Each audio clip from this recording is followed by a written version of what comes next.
we do, Taylor, we've got this hyena that's at this den site, and she's a little bit alert at the moment because there's just been an elephant that's made an awful big racket to the north of her, and that's why she's up and standing and looking in that direction. You can see she's just having a look around at us now. Now I wonder if there's not little ones around here. It would be really nice if there was. I'm not sure which hyena this is, so those of you, the viewers, that know exactly which hyenas we see around here and maybe can identify this particular one, can let us know. But let's see, she's going towards the hole. Now, wouldn't it be amazing if she called out some little babies? Let's have a look how she goes. Now she's definitely interested. Maybe she's just going to lie down at the entrance. No, nothing there. It doesn't look like she's suckling. I don't see any milk or anything like that. So I think if there are young ones, they must be very big by now. Or she's still scouting around and having a look. You can see she's just laying down again. I'm sure the elephants have disturbed a little bit, so they've made a bit of a racket, and so she's just keeping an ear out and listening to these elephants that could be approaching. We didn't see the elephants on the way in, but I'm sure they are coming this way by the sound of them. And wouldn't it be nice if we had all the elephants around here as well? That might be quite interesting to see how she reacts and how she moves. Oh, now she's gone and lay down in the long grass.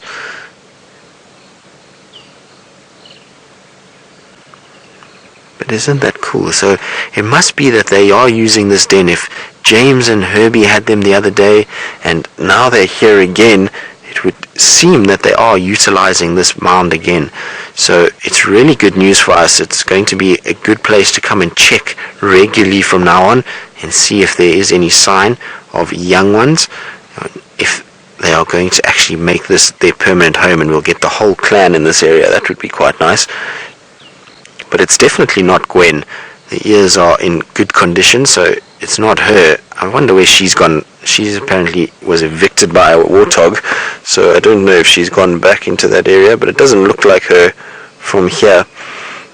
The ears are far too clean to be Gwen. But you can see she's having a good rest now. Obviously it's been a long night. I'm sure this hyena was moving around all over the place and looking for food and checking around to see if there's anything that she can scavenge, and so it's now time to have a rest. And I was saying earlier that these conditions are always good for a nap. You find the hyenas often at their den sites in this kind of weather, having a good sleep in these thickets.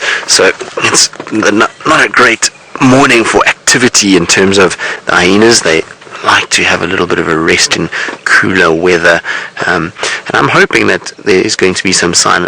I wonder if maybe us just approaching, if there are young ones, that they might have just moved off a little bit.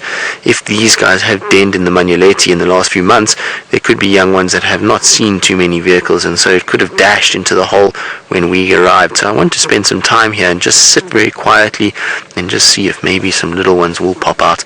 But like I say, that adult doesn't look like there's any sign of milk production.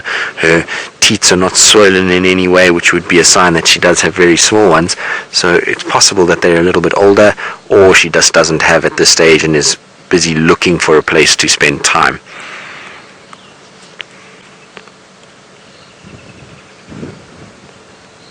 But you can see how well worn the hole is at the moment.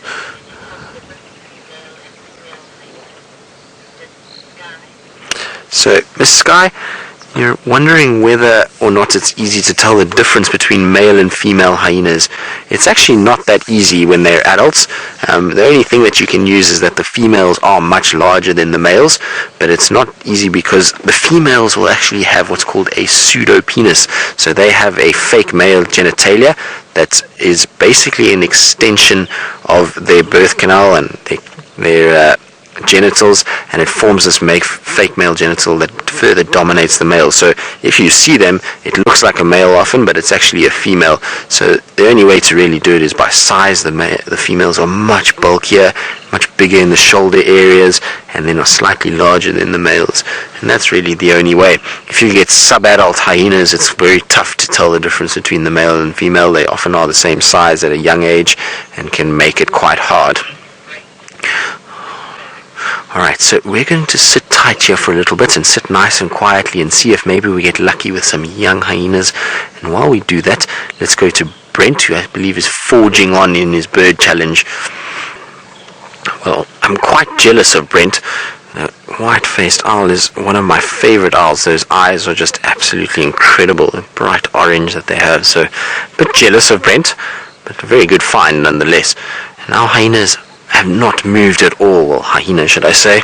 She's still fast asleep, all curled up tight, and is just taking it very, very easy at this stage.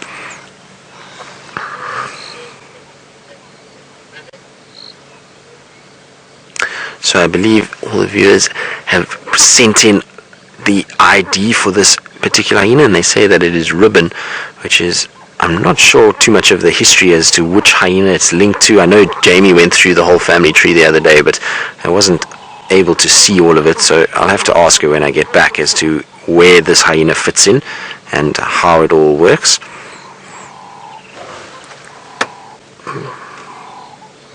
But they really do make me laugh. They're such comical characters with those big round ears, and they're so inquisitive. Any sort of noise around them, and they like to look around and see what's going on and investigate all that is happening around them. So they really are interesting animals to follow and to watch.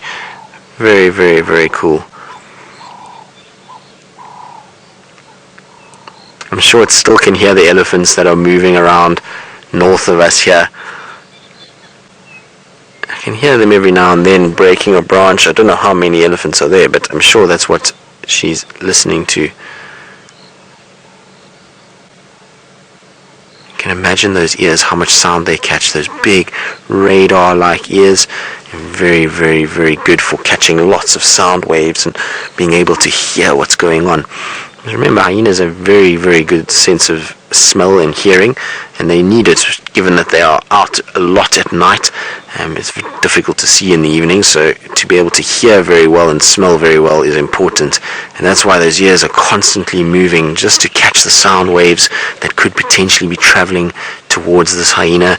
She can then be very assured of her environment and know what's around her, and if there's potential food items or if there's a potential predator around that she needs to be wary of.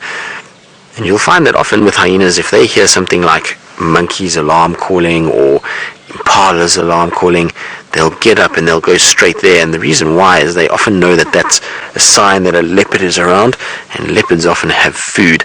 And given that a hyena is almost a similar size to a leopard and sometimes heavier than a leopard, they often can bully leopards off carcasses, and so they go and investigate what these animals are shouting about and alarm calling about, and go and see if there's a potential meal that they can go and scavenge. And so that's what she's what she's listening out for. And even though it's now in the morning and she's probably been fairly active during the evening, she'll still, if she hears that, go and investigate. It's ultimately very good weather for that. It's not too hot, so she doesn't have to worry about moving around in the heat. Go and just investigate and see if there's any sign of anything. It's all quiet at this stage. Like I say, only the elephants are really making a bit of noise, so it's all very, very relaxed at the den at this stage. We'll find if some stage we get little ones, then it becomes a little bit more entertaining around here. There'll be a lot more playing going on, and if those little ones get used to us, then it would be great, because we'll end up with a situation with lots of activity and lots of interaction amongst them.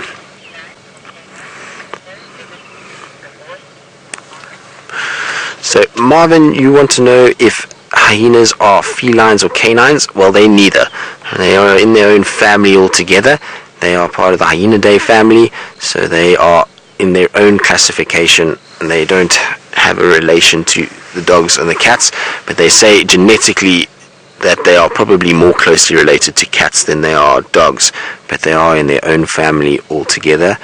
And funny enough, they were saying some of the viewers are telling me now that Ribbon is a boy, and now that we see him, and it does look like he's very, very big. He must be one of the high-ranking males then within this clan, because he's large for a male, much bigger than what you normally see with males.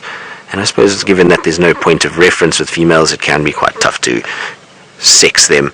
So it's interesting that he would be at a den site or at a hole by himself.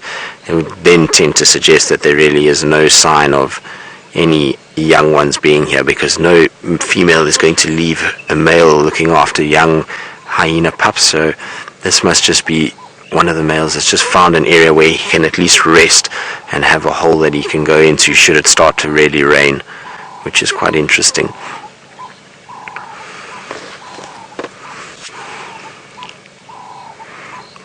He is very fast asleep. What I'm going to try to do is just go around a little bit and see if I can maybe get a little bit of a better view of him. Now that he's tucked his head behind the grass there should be a little bit of an elevated point that we can see a little bit better.